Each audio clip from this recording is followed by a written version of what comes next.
ಪ್ರಧಾನಿ ನರೇಂದ್ರ ಮೋದಿ ಮೂರನೇ ಬಾರಿಗೆ ಪಿಎಂ ಆಗಬೇಕೆಂದು ಪಣತೊಟ್ಟಿರುವ ಬಿಜೆಪಿ ರಾಜ್ಯಾಧ್ಯಕ್ಷ ಬಿವೈ ವಿಜಯೇಂದ್ರ ಜನರಲ್ಲಿ ಮೂರನೇ ಬಾರಿಗೆ ಮೋದಿ ಗೆಲ್ಲಿಸಿ ಎಂದು ಕರೆ ಕೊಟ್ಟಿದ್ದಾರೆ.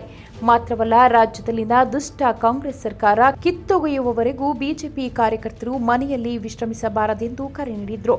ಕಲಬುರಗಿ ನಗರದ ನೂತನ ವಿದ್ಯಾಲಯ ಮೈದಾನದಲ್ಲಿ ಬಿಜೆಪಿ ಪದಾಧಿಕಾರಿಗಳ ಪದಗ್ರಹಣ ಬೃಹತ್ ಸಮಾರಂಭದಲ್ಲಿ ಮಾತನಾಡಿದ ಅವರು, ನನಗೆ ಹಿರಿಯರು ಕೊಟ್ಟ ಜವಾಬ್ದಾರಿಯನ್ನು ಸಮರ್ಥವಾಗಿ ನಿಭಾಯಿಸುತ್ತೇವೆ. ಮಾಜಿ ಮುಖ್ಯಮಂತ್ರಿ ಬಿಎಸ್ ಯಡಿಯೂರಪ್ಪ ಅವರ ರೀತಿಯಲ್ಲಿ ರಾಜ್ಯವ್ಯಾಪಿ ಪ್ರವಾಸ ಕೈಗೊಂಡು ನರೇಂದ್ರ ಮೋದಿ ಅವರಿಗೆ ಮೂರನೇ ಬಾರಿ ಪ್ರಧಾನಿಯನ್ನಾಗಿ ಮಾಡುವುದಲ್ಲದೆ ಮುಂಬರುವ ರಾಜ್ಯ ವಿಧಾನಸಭಾ ಚುನಾವಣೆಯಲ್ಲಿ ಬಿಜೆಪಿ 140 ಸ್ಥಾನಗಳಲ್ಲಿ ಗೆದ್ದು ಮತ್ತೆ ಅಧಿಕಾರಕ್ಕೆ ಬರುವವರೆಗೂ ನಾನು ಸಹ ವಿಶ್ರಮಿಸುವುದಿಲ್ಲ ಎಂದು ಹೇಳಿದರು. ಬಿಜೆಪಿ ರಾಜ್ಯಾಧ್ಯಕ್ಷರಾದ ಮೇಲೆ ಮೊದಲ ಬಾರಿಗೆ ಬೀದರ್, ಕಲಬುರಗಿಯಲ್ಲಿ ಪ್ರವಾಸ ಆರಂಭಿಸಿರುವೆ. ರಾಷ್ಟ್ರೀಯ ಅಧ್ಯಕ್ಷರಿಗೆ ಗೌರವ ಕೊಡುವ ಕೆಲಸ ಕಾರ್ಯಕರ್ತರಿಗೂ ಸಹ ಸಿಗುತ್ತದೆ. ಅತಿ ದೊಡ್ಡ ಪಕ್ಷ ಭೂಮಿಯ ಮೇಲೆ ಇದೆ ಎಂದರೆ ಅದು ಬಿಜೆಪಿ.